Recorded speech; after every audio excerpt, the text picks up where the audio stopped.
All right. Well, I am super excited to have a return guest as we are going to have a chat about bile physiology and, of course, tie it into thyroid health.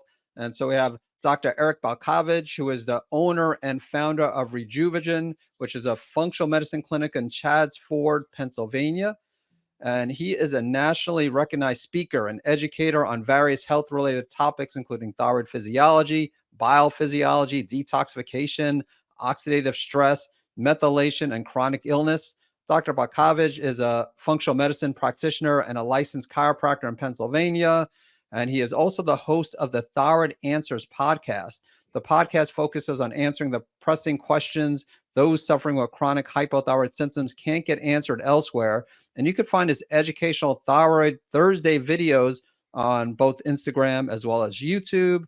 And Dr. Balcavage has made it his mission to change the way medicine looks at hypothyroidism. He is the co-author of the book, The Thyroid Debacle, and the book is co-written by Dr. Kelly Halderman and addresses the problems with current allopathic and functional medicine approaches to hypothyroidism, as well as the solutions to restoring thyroid physiology. And it's always a pleasure welcoming a fellow Dr. Eric. And thanks for joining us again on the podcast. Thanks, Eric. Pleasure to be here.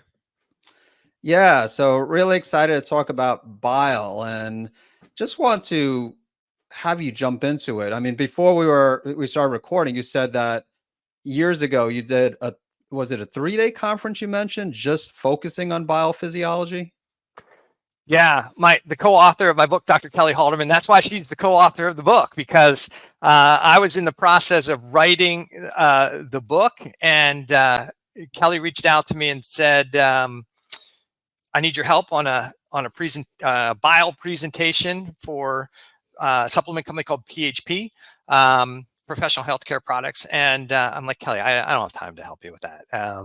I got this book to write." And she's like, "I really need your help." And we had kind of gotten together really over a bile presentation I had done for Ben Lynch. When Ben Lynch used to have the Seeking Health conferences, I did a discussion about the significance of biophysiology and as it relates to SIBO. And Kelly was in that presentation and got interested in more interested in biophysiology after hearing that presentation. Really got deep into the woods, and that led to us working on that project. So I said, "Listen, if you will, I'll help you with the bile presentation, but then you got to help me work on the book." And you know how this is. Like sometimes you just need like somebody else to help keep you motivated to get something done. And I think Kelly needed some of that, and I needed some of that with the book. So it all worked out really well.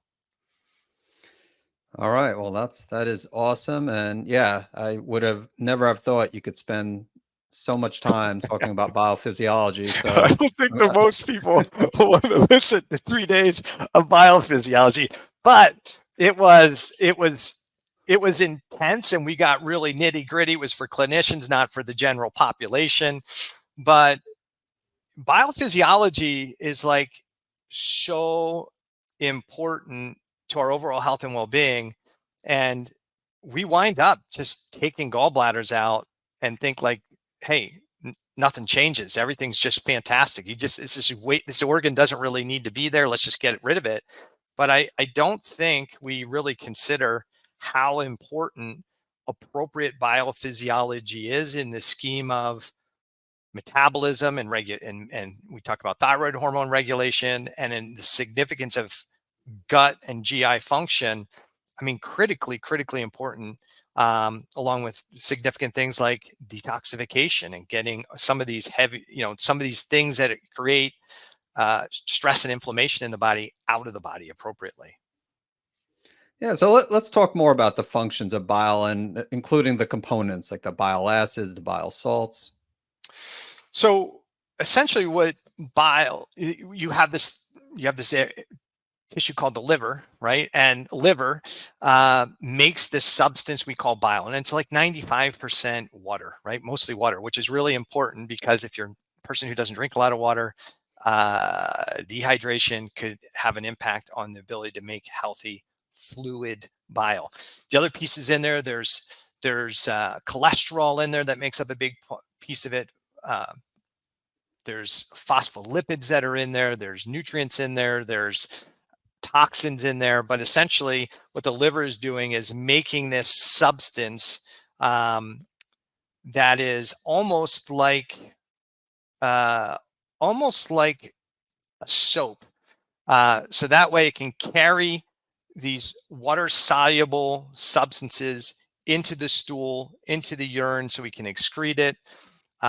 This kind of soapy substance can also break down fats that are coming into the GI tract so that we can break it down and absorb those fats appropriately into the body so we can use them. And the bile, as from a soap perspective, is cleaning, right? So it has direct and indirect effects on the bacteria coming into the GI tract to kind of help break them down and not allow them to overgrow or colonize, especially the smaller bowel, or the small intestine, small bowel. So bile has really significant impact on a lot of different processes in the body, and it even plays a role in its ability to help regulate potentially the conversion of T4 to T3 in cells and tissues outside the GI tract, because bile acids activate a receptor called TGR5 that increases conversion of T4 to T3. So too much bile acids in circulation could actually create more hyperthyroid signs and symptoms. So it's really important stuff, but we can break it down even more. You just tell me where you want to go. Yeah, I definitely want to talk more about bile and the thyroid. So, but it's also involved, you said it acts kind of like a, I don't know if you want to say antimicrobial, but really keeping bacteria in check, you would say, and other microbes in check. Yeah. So when we eat food, we put food in our into our mouth. It goes down into our stomach, and then the stomach produces acid. And the acid is the role of the acid is to start breaking that food down into what we call chyme, and it's this kind of pre-digested mix of stuff. And then as the chyme is moving into this small bowel, the area called what we call the duodenum, it starts to trigger the release of chemicals from the pancreas, bicarbonate, and digestive enzymes. And it also triggers the release of this substance that's coming from the liver and the gallbladder called bile. The liver makes bile with the help of thyroid hormone. That bile is excreted into the bile duct and then goes into something called the gallbladder. And in the gallbladder, that bile gets concentrated to go from like maybe a diluted soap to a more concentrated soap. And then when we get the signals from the stomach that, hey, their food is coming in here, then the gallbladder squeezes some of that contents down into the bile tubes. The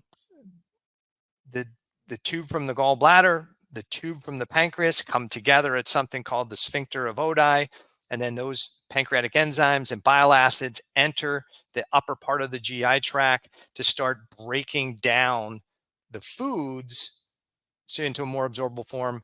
But the bile acids and some of those digestive enzymes coming from the pancreas impact the bacteria that's coming from the food and our oral cavity, and especially the bile. It's a direct antimicrobial at the upper end of the GI tract. So it can start breaking down the coating of the bacteria with these bile acids. So in the upper part of the GI tract, bile acid is a direct antimicrobial. And then as that bile acids and all that food move down the GI tract, the bile acids start to get resorbed in the GI tract. And at the lower end of the GI tract, those resorbed bile acids are an indirect antimicrobial. So as the bile acids are resorbed by the intestines, they're actually initiating defense mechanisms at the lower end of the GI tract to make sure that bacteria doesn't overgrow at the lower end of the small bowel as well. So it plays a really important part on the bacterial levels in the bowel, especially the small bowel, small intestine, because that shouldn't be the area that's as heavily compromised. And I think when we talk about SIBO, small intestinal bacterial overgrowth, or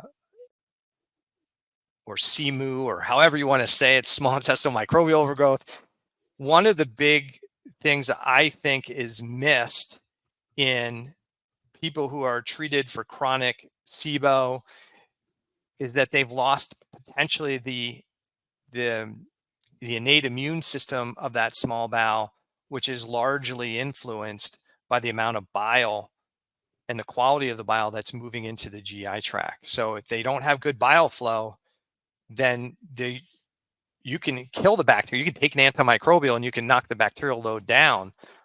But without the innate immune system that bile plays a big role in, there's a really good chance that the bacteria is going to start to grow back again, because you're constantly bringing bacteria from your oral cavity. Bacteria, fungi, and things off your food are constantly coming into the GI tract. So if you lose the direct and the indirect drive of the innate immune system in the GI tract, you're going to probably have reoccurring chronic infections or dysbiosis. So it's in a way similar to hydrochloric acid, obviously different location, but HCl, of course, also important for breaking down protein and minerals, but also has antimicrobial effects, kind of just like bile acids. Yeah. And they do, I mean, they both have antimicrobial effects, and they both do a little bit different things, right? The acid's really breaking down some of that heavy protein structure and getting that process started.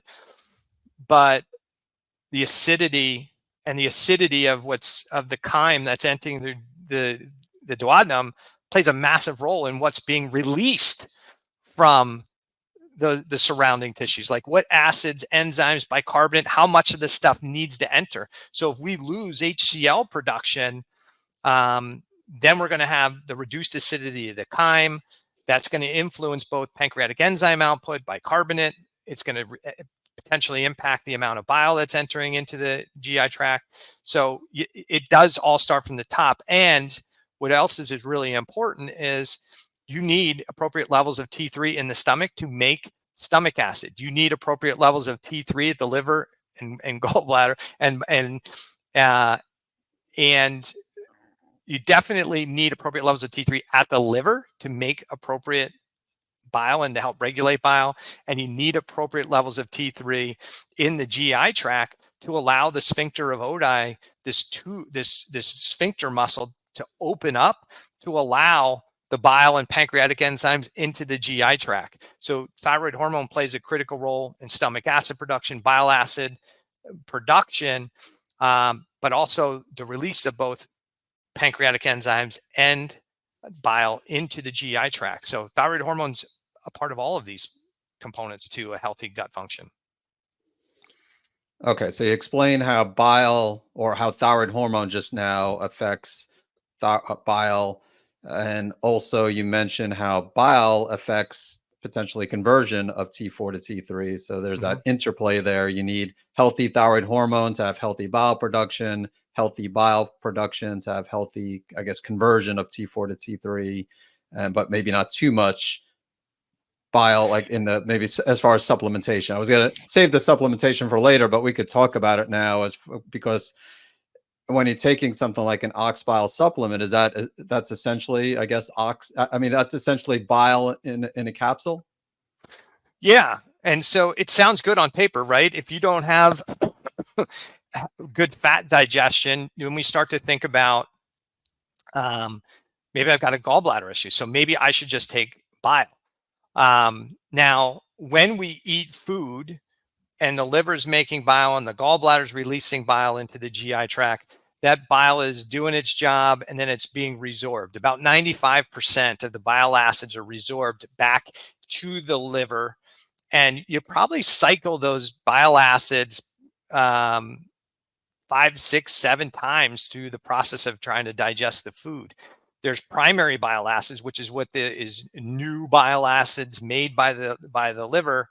And then there's secondary bile acids, which are when those primary bile acids get into the lower part of the GI tract, into the large bowel, bacteria, which is primarily most of the bacteria is in the large bowel, the colon, acts on those bile acids, and they convert those primary bile acids to secondary bile acids. And so we have both of these things just kind of recycling through the digestive process. A small percentage of those bile acids get out of the hepatic bloodstream and get into the overall bloodstream of the body. And it's those bile acids that play a role to some degree in metabolism, because more bile acids in our overall circulation can then bind to receptors on cells and increase the conversion of T4 to T3. So bile acids, if you're taking ox bile can be great because that can help somebody who's really struggling with fat digestion. But we've got to be cautious too, because this has happened to me. I was using ox bile on somebody and they started having hyperthyroid symptoms, and I wasn't aware of this when the person mentioned it to me. This is, gosh, maybe 10 or 15 years ago. And the person said, I think that's my hair's getting thinner and I'm having these symptoms. I think it's the ox bile. And I was like, I don't think so. It was, and I think it might have been like one of the first times I actually used ox bile as a supplement. And the person's having these negative symptoms. And then that's when I really realized, oh, I'm giving them more bile acids than probably they need. Or more of those bile acids that I'm providing them in that ox bile is getting into the bloodstream. And that's creating a hyperthyroid effect. As soon as we stop the ox bile, the symptomatology improved and we're back to normal. So ox bile is it's a really common supplement that people use to help when there's bile issues and gallbladder and fat digestion issues. But I think we have to be cautious with it and be aware that, hey, I could create some hyperthyroid type symptoms at some of the tissues in response to using it. If it's more of it's getting out of that hepatic flow and getting into the bloodstream proper. Yeah, as you know, I see a lot of people with hyperthyroidism, and I'll admit I've had hyperthyroid patients take bile salts, and I guess the thing is though, rarely do I give like separate bile salts. I guess my point is I don't know if I've seen maybe the hyperthyroidism has increased and I just wasn't aware of it, but usually when I give it, it's part of like the taking digestive enzymes and the betaine HCl, like one of those complexes that have so maybe it's just a small amount of ox bile compared to if you're giving a separate ox bile supplement that has who knows how much bile salts. But again, either way, something to be aware of, because even a small amount in some people, might be problematic. Yeah, and prior to that experience, I hadn't really used a lot of ox bile unless, again, it was in it like a formula as a part of the formula. But this was one of my colleagues recommended the ox bile. Like, hey, this is what they use. Why don't you try it? And I'm like, all right, let me try it. Let me see what goes on. It just so happens the first person I tried it with was a learning experience where, you got to be, and I think the patient was fine. It's just one of those things where we both learned, like, hey, supplements are meant to be supplemental. Just because we think they're all good doesn't necessarily mean they always do what we want them to do, or that there can't be negative consequences from these things. So, but it's a good learning experience. So for somebody who's thinking they have gallbladder issues or fat malabsorption issues, be cautious. If you start to get some hyperthyroid signs or symptoms, and this person was actually starting to have some hair loss as a result of using it, maybe consider, hey, let me try a formula that's got either doesn't have ox bile directly in it, or it has a much smaller dose of ox bile, and then use some of these formulas that have supportive ingredients that are beneficial. All right. Well, thanks for sharing. And then you mentioned the importance of T3. So if someone's having, let's say, a conversion problem, T4, normal T4, low T3, or again, maybe both T4, T3 is a problem, is low. So that also could affect, so not just bile production, but you mentioned a few other things that could be problematic. Yeah, so this is a good topic because I think it presents a couple different talking points. So when we think about thyroid hormones effect, the primary impact of thyroid hormone is via T3.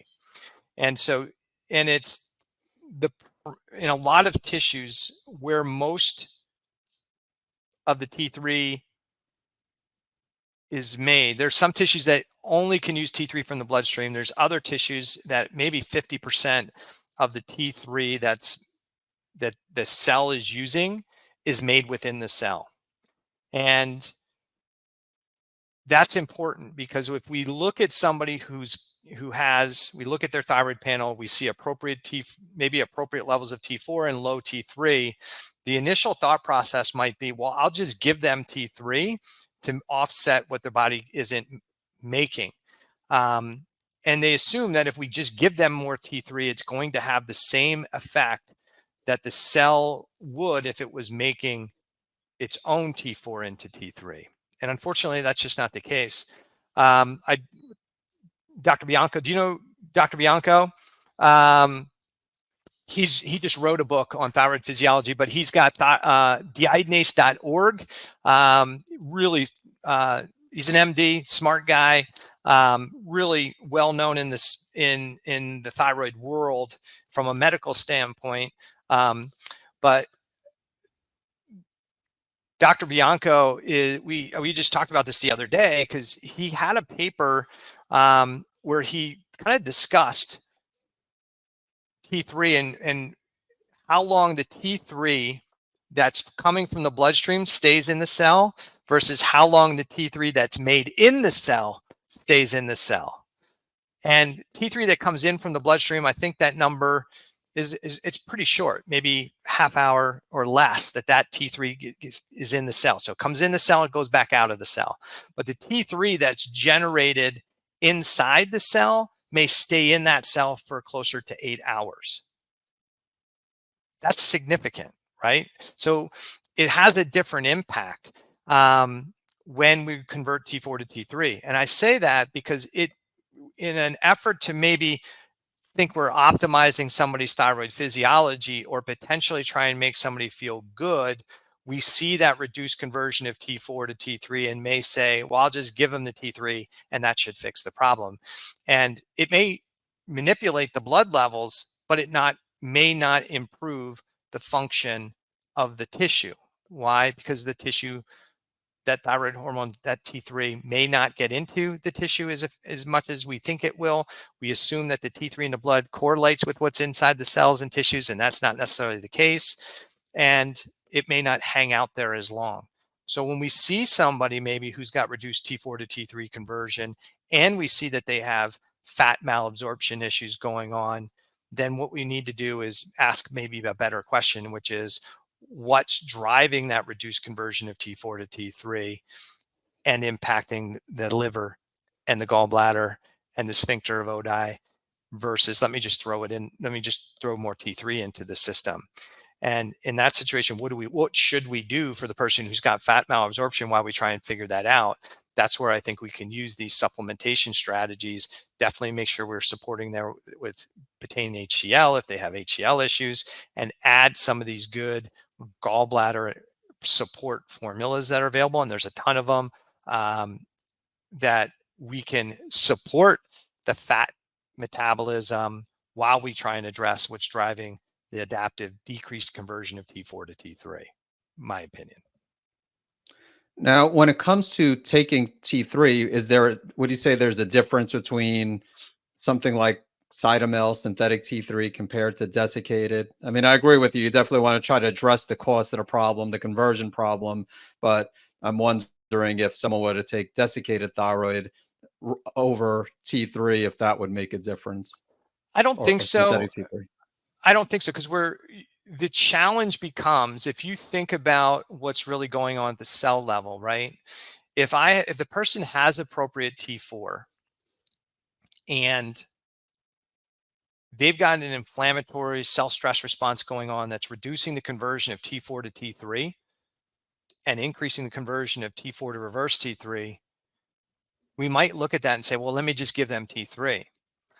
But the same enzyme, deiodinase 3, that's supposed to be deactivating T4 to reverse T3, will still deactivate T3 to T2. We're just not seeing it. So we might get a temporary change in some symptoms, but long term, that T3 is not going to stay in the tissues very long. And there's negative implications that come from that, taking that medication. One, we're now chasing the symptoms, so we want more and more. And then as you increase T3 intake, that starts to saturate some of the tissues in the brain and the pituitary gland. And now there's a reduction in TSH. And then when you have a reduction in TSH, now if you were getting some output from the thyroid gland, now you get less T4 production by the thyroid gland. So now you've got to make a decision that as I'm increasing the TSH or as I'm increasing the T3 to try and have an effect, is that then saturating the central axis, resulting in less T4 production by the gland. And now I either need to provide more T4 or I'm going to need to provide more T4 and T3 based on what the provider's trying to do. And at the same time, we still may not have addressed what's creating that cell stress response. We haven't addressed what's resulting in the reduced T4 to T3 conversion, and we still may not improve the function of the tissues that are struggling. We may see changes in the blood value, but the blood value doesn't always correlate with what's going on inside the various tissues. They can all self-regulate to some degree independently of what's in the bloodstream. Makes sense. Now, if T3 is really low, let's say if it was like 1.5 or free T3 on a blood test, would you still, I mean, obviously you're going to still want to address the cause of the problem, but would you be in favor of giving temporarily T3 on a temporary basis? Or would you say it depends on the person, the symptoms? I would say it depends on the situation. So when we think about why somebody might have low T3, there's like 3 big considerations we have to take. Is the person have low T3 because the gland is not producing enough T4 or they're not taking enough T4? We have to evaluate that, right? So even though we've gotten away from running total T4, it doesn't mean it doesn't have value. It does. So if you just have free T4 and it's normal, high or low, it still doesn't tell us what the total is. Is the thyroid gland making enough thyroid hormone? And we may not know. So you could look at reverse T3 and say, well, if I've got high reverse T3 and I've got a normal or high free T4, then maybe I am making enough T4 at the thyroid gland, but we don't know. So I think it's important to run it. But if the thyroid gland isn't producing enough T4 and you're not taking T4 medication, that could be one of the reasons why T3 and free T3 are low. Okay. And the panel will, and we'll know that by looking at a fuller thyroid panel. We can get when we look at the totals, we get an idea. The other thing we can do is we should be able to take a look at the free T3 to free T4 ratio. And if we look at the free T3 to free T4 ratio, if there's a global hypothyroid condition, the gland's not making enough, there's not enough T4 in the bloodstream, what we should see when we look at that free T3 to free T4 ratio is a higher ratio of free T3 to free T4. Why? Because the cells are starving for thyroid hormone and they want that converted into the usable form as quickly as they can get it. So in a true hypothyroid, glandular hypothyroid condition where there isn't enough T4 and T3 in the system, not enough T4 in the system, and the T3 and free T3 are low, in that situation, we would look at that and say, ooh, this is a person who either needs iodine because it can't make enough that hormone, right? Or there's destruction of the gland and they're going to need some support. Now, in that situation, would I recommend T4 and T3? And I don't prescribe, but in that situation, I would say it's probably appropriate to give the T4 first and see how they convert. The second reason somebody might have a lower T3 or free T3 is that they have some cell stress inflammatory mechanism going on, and it's an adaptive change where the body's not wanting to convert T4 to T3, and that's why it's low. And if that's the case, then we'll see that free T3 to free T4 ratio be low.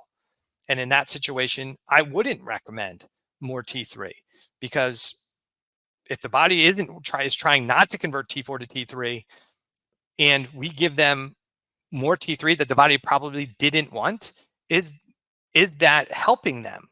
And you could say, well, sure, their signs and symptoms feel better. But am I really helping them? That's the question, right? If your patient has a fever, should you give them aspirin or Tylenol to reduce the fever? And somebody might say, sure, it'll make them feel better. And I would say, maybe not. I'll give them a cool compress and put them to bed, because if they spike the fever, then they'll probably, the fever isn't the problem. It doesn't make us feel good, but the fever its job is to help in the healing process, right? So people could argue both sides. So in a situation like that, again, I would say no. The third reason that somebody might have reduced conversion of T4 to T3 and have a lower total T3 and free T3 is they're just taking way too much T4 if they're taking medication.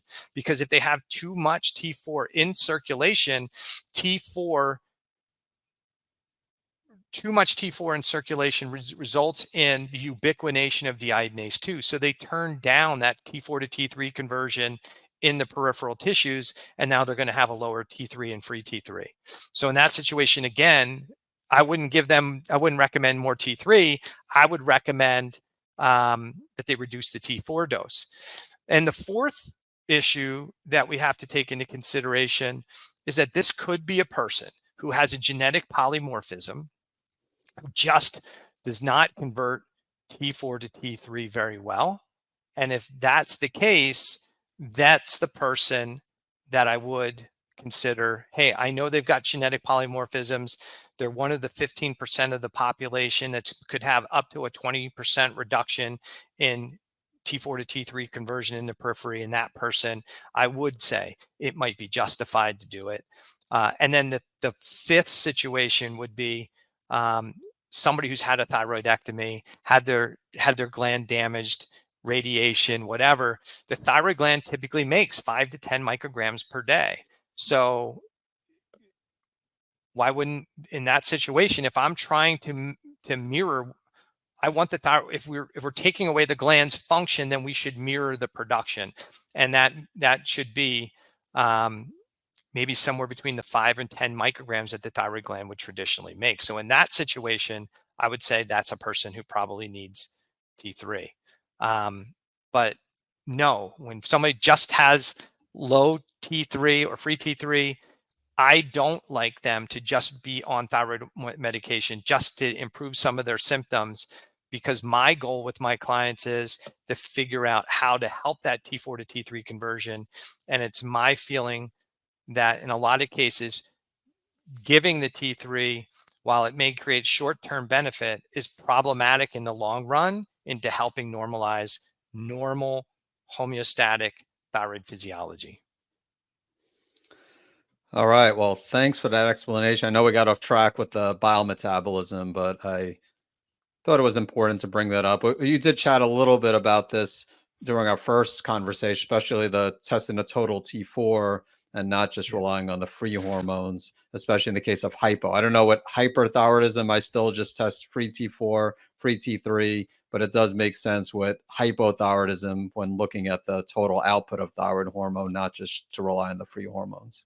Yeah. And the other thing, I don't remember if we talked about it or not, but when we look at the free hormones, we also have to consider, is the free hormone low because because of what's going on with the binding globulins? So the binding globulins, those transport proteins, can have an impact on how much is actually free. And then what influences those, right? So estrogen increases those binding globulins. Taking too much thyroid medication can potentially increase those binding globulins. So there's things that influence the free values. And if we're only looking at it in isolation, are we really seeing the full picture? And, I don't think we are. So I think we need to take a look at that. Now, if in a hyperthyroid state, if somebody's hyperthyroid, we know they got plenty of thyroid hormone available. That's usually not the issue. So sometimes these things are, depending on what your patient population is, it may change it. My patient population is primarily people that are struggling with hypothyroid symptoms or over medicated or trying to find a magical dose. I do get some hyperthyroid based patients. A lot of times if I get them, I say, call Dr. Eric. This is what he does every day. Check with him, see if he's a great match for you. Since this is what he does every single day, that might be the better match. But I do have patients that want to work with me that have hyperthyroidism, or they've had treatment for hyperthyroidism, and now they're on thyroid medication, and now they're back in the wheelhouse of, how do I find that magic dose?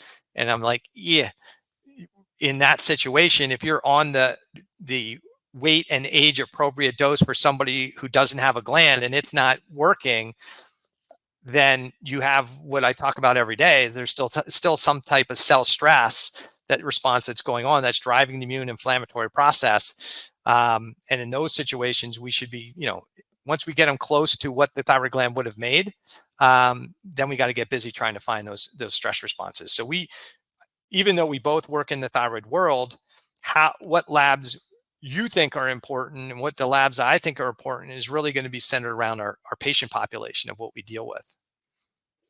Yeah, it makes perfect sense. Now, you mentioned estrogen, the effect of estrogen on the binding globulins, but I also wanted to ask you about estrogen and its impact on bile metabolism as well. So estrogen, and especially excessive estrogen, it can have an impact on thyroid hormone production, can have an impact on potentially on iodine intake into the thyroid gland. So it can have an effect there, because if you reduce iodine or thyroid hormone production, obviously that can trigger problems downstream and thyroid hormone's ability to regulate biophysiology. Estrogen can have, as we have increased estrogen, we just kind of talked about this, estrogen can influence the binding proteins. So because it can influence the binding proteins, that can reduce the amount of available T4 and T3 to get into the liver and bile, the bile ducts, and help with that regulation.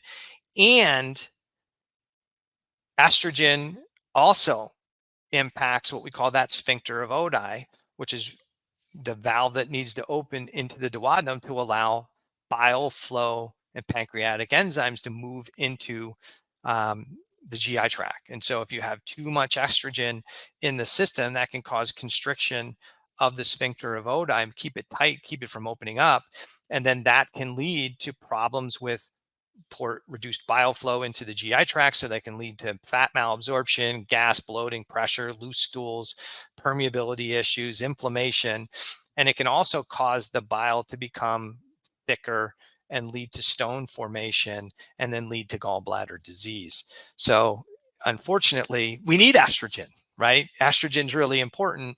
But when we take a look at any of these systems, or regardless of what somebody's diagnosis is, we have to figure out how these systems all tie in, and what's causing it. So if we have fat malabsorption, maybe signs and symptoms, or fat malabsorption on a stool test, we might rush in there with some bile support. I often do, because I understand how important it is. Like, hey, let's get you absorbing, get some support here for the fats, and fat digestion.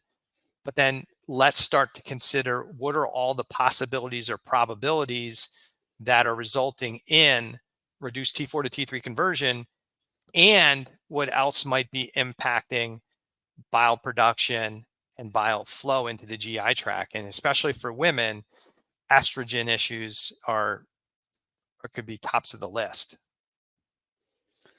And so if someone's taking an oral contraceptive, so that also could potentially lead to, depending on what they're taking, but that could lead depending to, on what's in there, for sure.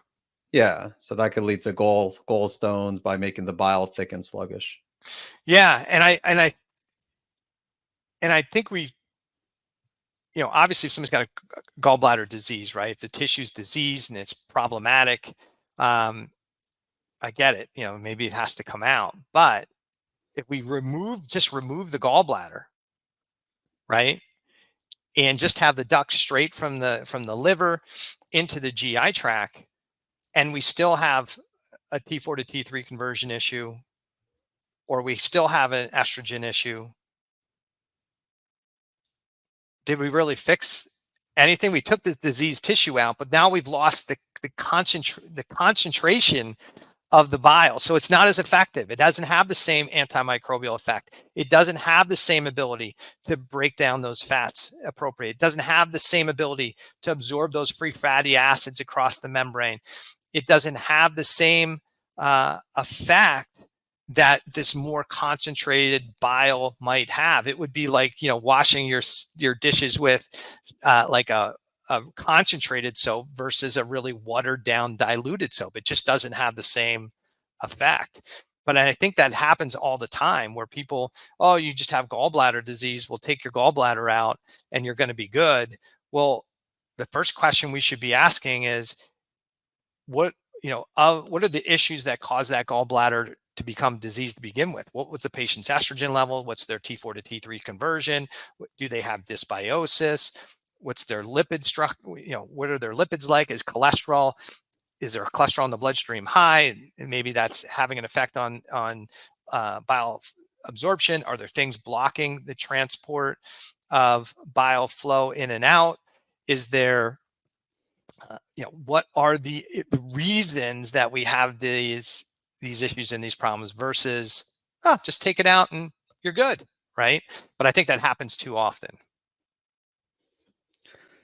Yeah, it's you definitely want to try to fix the problem before it gets to that point. I mean, years ago, my dad, when I was a teenager, he had to get his gallbladder removed before I had the knowledge I had now. So to me, it was not. I mean, it was a big deal because he was getting the surgery, but they told him, of course, the same thing: no problem living without a gallbladder, and never even thought about addressing the cause. Again, but it might have been too late. It's been a long time, so I don't remember everything. So by that time, even if he wanted to address the cause, it might have been too far gone. But there's a lot of people things can do before it gets to that point, is what you're saying. Yeah, and I think the other thing we have to consider is, and for the patient, is how would I even know if I have a bile issue or a gallbladder issue or a problem with the production? Gas, bloating, reflux, loose stools, greasy stools. Like you go to the bathroom and there's stool stains on the side of the bowl. Some people talk about floating stools because maybe there's more fat in the stool. I've seen literature that says it's more likely it's going to be greasy stools, or when you wipe, you're going to have to wipe a bunch of times. That's a greater indication that there's higher fats in the stool. And even the reflux, I think a lot of people always think it's low. They're told they have too much stomach acid that's causing the reflux, but you can get bile reflux if you're not breaking those fats down appropriately. That too can drive some of the reflux type symptoms. But if you've got gas, bloating, pressure, loose stools, greasy stools, just indigestion when you eat fats, there's a good indication that you're starting to develop some challenges with your bile production. And similar, if someone has issues with fish oils, if they take fish oil supplements and they're experiencing a lot of burping, belching, that could be a sign too. I think it could be. I guess there's some argument about the quality of all the oils that we're buying. Are they oxidized, not oxidized? Somebody gave me a bit of an in-depth education on the fats, and was like, hey, to really make a high quality fish oil derivative product is difficult, really, really difficult, because it's easily oxidized in the processing. And so a lot of sometimes of what may be creating issues, maybe it is liver gallbladder issues, and maybe it's the quality of the product we're getting. And unfortunately, just looking at the back of the label may not give us how would you know? The average person probably wouldn't be able to know. You're just buying fish oils or a fish oil derivative. But if you're eating anything, those types of things, or you're eating a lot of fats in a diet and you're having more indigestion, burping, belching, looser stools, it's a good chance that you're having some challenges. So how about high bilirubin? I mean, I wanted to talk to you about that and Gilbert's. Some will say that Gilbert's is not really a big deal. When I went through my Institute of Functional Medicine training, I don't know if you're familiar with Dr. Robert Roundtree. I know the name. I don't know him personally. Yeah, he was teaching the detox course, and he actually was saying, he was like showing literature showing that it was a big deal, that you can't just overlook something like Gilbert's, even though there's a genetic component. So kind of wanted to get your thought about Gilbert's, high bilirubin in general. Well, I think we kind of generally learned in school that as bilirubin levels are going up in the blood, we've got problems with liver and gallbladder function. And so, do I think it's important? I don't care what disorder somebody's named or hasn't named. If your bilirubin is going up, you've got a problem. And there's a breakdown of liver and gallbladder problem. Somebody might say, well, AST, ALT are still good, so it's not an issue. Like, that's nonsense. The vast majority of people, if they have elevated bilirubins, we should take notice regardless of what the diagnosis is. It shouldn't be that high. Okay, I have a genetic predisposition to maybe that being higher, and if everything else, there's no signs, there's no symptoms, everything else looks good, okay, maybe it doesn't, maybe it's not important. But I think it's really unusual that you see an elevated bilirubin and there's not something going on. Okay, so for the listener, bilirubin is kind of, it's kind of a waste product. So we break down red blood cells and the heme in red blood cells into something called biliverdin, and that gets converted into something called bilirubin, and that bilirubin is in your bile and it should go out. If we're starting to see higher levels of bilirubin in the blood, that means it's not getting through the liver and the gallbladder and is building up in the bloodstream, and that's potentially problematic.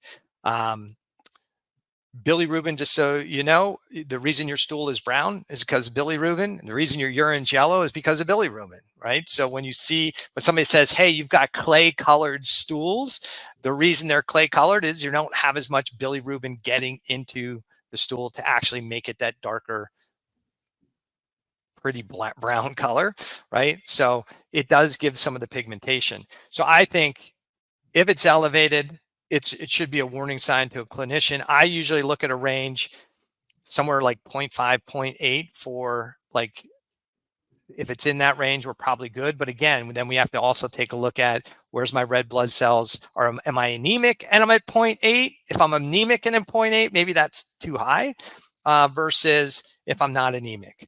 The other thing is a big issue is the low bilirubin, which I think gets really no attention at all. People, if you look at a lab report, it's as long as it's less than 1.2, you're good, right? I don't think that's the case either. You'll see, and I think that low bilirubin, when we think about that, what does that mean? Does that mean I have a gallbladder problem? I don't know that it means you have a liver problem or a gallbladder problem, but it probably means you have an oxidative stress problem, because bilirubin can be converted back to biliverdin, and biliverdin is a potent antioxidant. So the body can help deal with the oxidative stress in the body by stealing that. Instead of excreting the bilirubin, just convert it back into biliverdin so it can have an antioxidant effect. So I think we need to keep that. We need to look at the highs and the lows, and even when it's normal, we have to interpret it based on what our other values are. But I would say, to kind of summarize that, regardless of what the diagnosis is, if you start to see your bilirubin creeping up above 0.8, then it's you got to start to look at the rest of the labs, ALT, AST, GGT. You can look at the AST ALT ratio. If that is elevated, then we have to start considering that that's a person who's already developing fatty liver disease. And if they're starting to develop fatty liver disease, is that going to affect bile function and biophysiology? Absolutely. If they're starting to develop fatty liver disease, what does that mean about thyroid physiology? That means you probably don't have great T4 to T3 conversion supporting the liver. And so then I can't burn those fats as a fuel. I can't burn the glucose as a fuel. So definitely, I think when you think about that bilirubin number, it's regardless of the diagnosis. If it's creeping above 0.8, somebody should take notice. If it's below 0.5, we should take notice and say, what the heck is going on here with the oxidative stress or with this liver, gallbladder physiology? Yeah, that's interesting. I mean, I admit I'm guilty of not paying attention to lower bilirubin, like being too low, just because it's not red flagged. If it's low, and I know you can't just rely on labs, but I do look at high side and low side, but just never knew that if it gets too low, that could be potentially an oxidative stress problem. So that's good to know. Yeah, and again, we have to take a look at the red blood cell population, right? Because if they have an anemia pattern, then it might be low just because they're anemic, right? So there's not as much red blood cells breaking down. The red blood cells are hanging around longer because I don't make as many. So this goes back to interpretation, which hopefully what we do better maybe than sometimes in allopathic medicine, where they're just looking for an H and L. Do I need to treat? In functional medicine, we should be interpreting the labs and saying, what story do these labs tell us about my client? Like, how does that match with their signs and symptoms? And that way we can be more specific with a treatment strategy. Makes sense. So for current gallstones, there are all these remedies out there. And you mentioned as far as supplements, not necessarily for a gallstone specifically, but just supporting bile metabolism, not just bile salts, but there are other supplements that like things with beets, for example, to help what bile metabolism as well. But if someone has an existing gallstone, and if it's not serious, if it's not like blocking a bile duct or anything like that, is there anything they could do or, as far as shrinking the stone or breaking the stone, or are those things that are out there not really breaking gallstones? There's a lot of things that are out there for gallbladder cleanses, and people, from hydrogen peroxide that people drink and to try and break up the stones. I don't try to do that necessarily. I don't have people do them. I think the chances of things going well may be good. Maybe they're good, maybe they're not good. I have had patients in the past that did these things and wound up with emergency gallbladder removal, because what happened with whatever they were doing, using some fats and hydrogen peroxide or whatever their cleanse was that they were doing, actually created more stress and expansion and inflammation in tissue to try, some of these strategies are trying to force the flow. But if there's things restricting flow, and then you're creating this real need to force the emptying of the gallbladder, you're going to be in trouble, right? And so I don't typically recommend those strategies. I think the better model here is there's a number of different supplements that are out there on the market that are either designed to help support better bile production or to support healthier bile flow.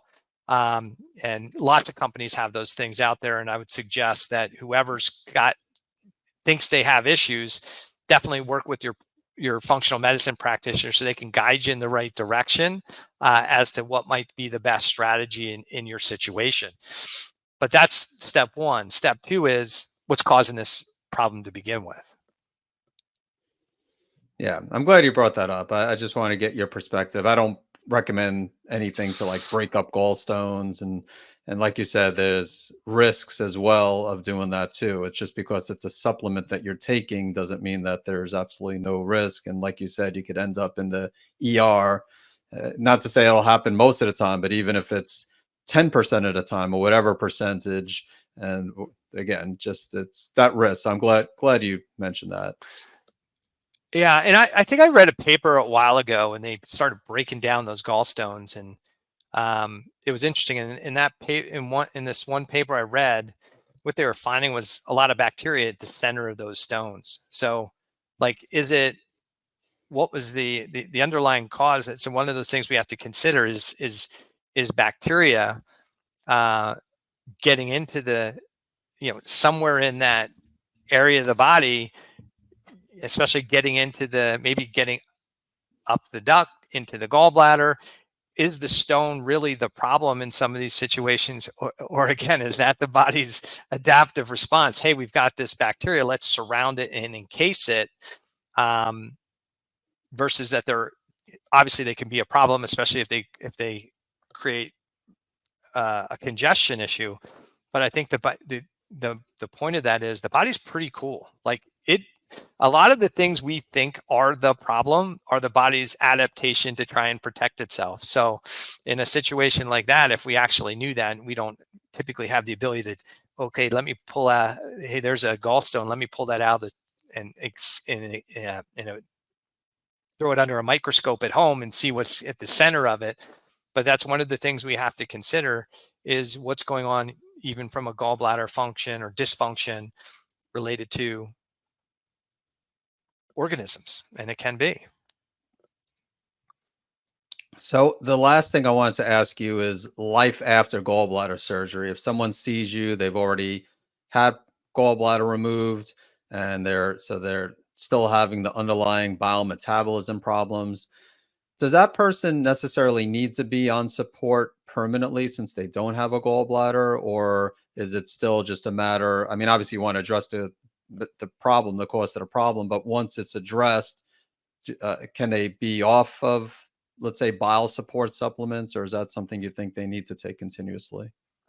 um I tend to lean towards people using something longer term, but again, I would look at labs and signs and symptoms, and if they don't have, like, we can look at sometimes on a stool test and see markers of fat malabsorption, whether it's steatocrit or high cholesterol or high triglycerides or whatever in the stool.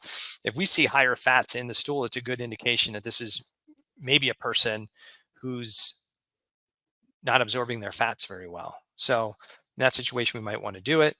We might want to have them on it. If it looks like they're a person who is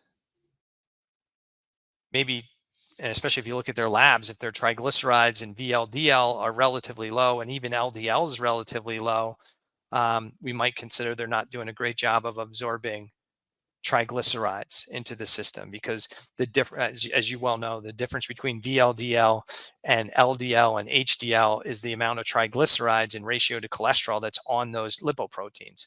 And so if their triglycerides are low and you ask them what they're eating, and you're like, if that's what they're eating and their triglycerides are low and their VLDL is really low, this is a person who probably is going to need some bile support, some gallbladder support. So we typically, triglycerides is another one of those things where the lab range says like less than 150 or less than 145 or whatever.